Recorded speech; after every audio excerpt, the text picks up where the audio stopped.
Christmas. I just can't be doing with it, to be honest. All that merriment and mistletoe and wine. My uncle, being a Cliff Richard fan, plays that song over and over again. Although I do think he took that song far too seriously when he served me up a drink of what I thought was red wine, and then a few minutes later I was violently choking on a leaf of mistletoe. And that was just the start of the festivities. 16 hours I was stuck in that bloody shop. Just gonna check on the stock before we drive up to Carol's, he says. Ends up dragging me in to do a stock take on Christmas Eve of all days. Unbelievable. By the time he came out, there's half a ton of snow blocking up the road, so he suggests we shovel the car out. When he said we, he meant me, and when he said shovel, he didn't actually mean with a real shovel. He meant with my hands.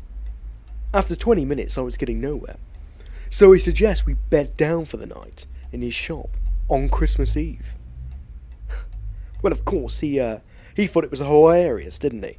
You know, wanted to get some chestnuts and roast them on a portable gas stove.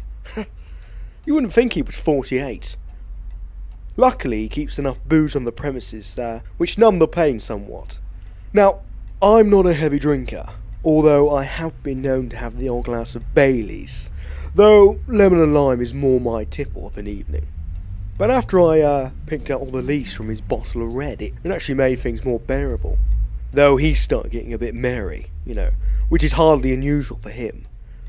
Started going on about better returns and safe investments. Well, I thought he was going on about buying himself a holiday home in Spain or something, because he couldn't have been talking about here. But then it was all, it'll be for the best, and you're clever enough to go without. So I asked him straight what he was on about. Well, apparently he set up a whole chain of new businesses called Locked Horns. He's got this thing about combination stores. His current line is a stationer's and a sign making business. Sign on the dotted line. Unbelievable. He thinks that humorous names will draw in the customers. I quite frankly find them immature, although he does do a good line in cheap plain paper. Well, anyway, this new business, Locked Horns, is a locksmith that sells shoe horns. I mean, how obscure can you get? But that wasn't the best part. To set his little venture up, he borrowed £5,000 from my parents out of a certain savings account that was earmarked for my MA Honours degree. Well, now we know you've failed now, you don't need it, so it's all worked out for the best. It's so nice to have a supportive family. I asked him when this little family transaction took place. January, he said without flinching. January? I mean, I'd even failed then, plus I didn't actually fail, I just didn't get enough marks, but who cares about numbers? Accountants, he quipped. Smarmy bastard. Even when he's at fault, he just can't help being the joker. Mr. Popular, the funny one. People's skills aren't everything. I mean, look at Gordon Brown. I mean, he did alright for himself, you know, well, to a certain extent. I've had this all my life. People making decisions over my head.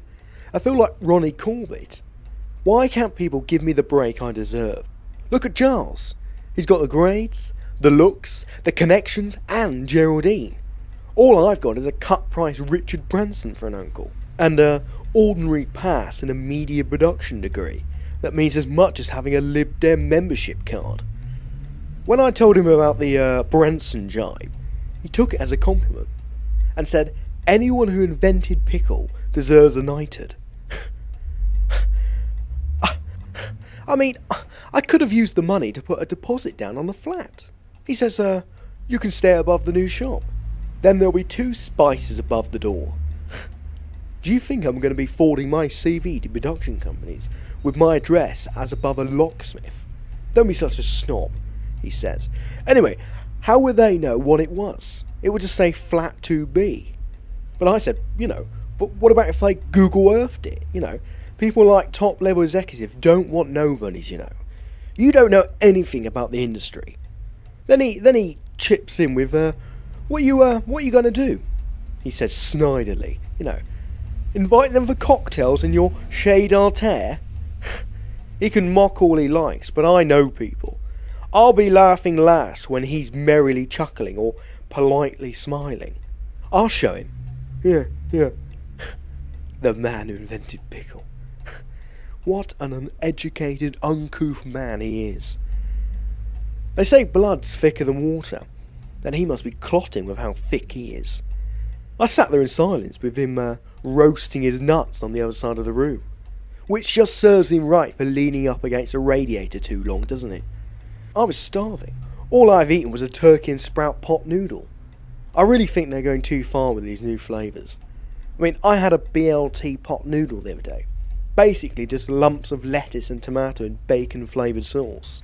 He had a whole tin of these mince pies that he made for his customers to have. I should have got the hint then when I saw there was only one missing, that something was afoot, but I was hungry, so I tucked in, only to crack my tooth on a humbug. The bloody idiot only put mince in the pies, didn't he? Spearmints, humbugs, imperial, all the type of mince you can think of. I noticed he didn't have one. Bloody idiot. I just thought to myself, this day has just summed up my year, pointlessly inane as it's been. What have I achieved? Where am I going? Nowhere. I bloody wasn't. I was snowed in. I was stuck in a metaphor. I'm stuck in a metaphor, I exclaimed. I'll have one of those if there are any going spare. He thought a metaphor was a type of cough sweet, and he thought I said I'm sucking on a metaphor. Good job I didn't say I was taking up polo. I told him what I meant, and he kept going on about me having a future, being the creative director of his latest venture, Sugar and Spice. And you can guess what that sells. Would I head up the marketing team? I said, who's in the marketing team? Just you at the moment, but you'll be your own boss, apart from me as a senior shareholder and my partner. I said, who's that? He said, who do you think? Alan Sugar. He fell about the place and he said, you can get onto one of those birds and spread the message of the new venture. Birds? He definitely had too much alcohol. I don't know any birds.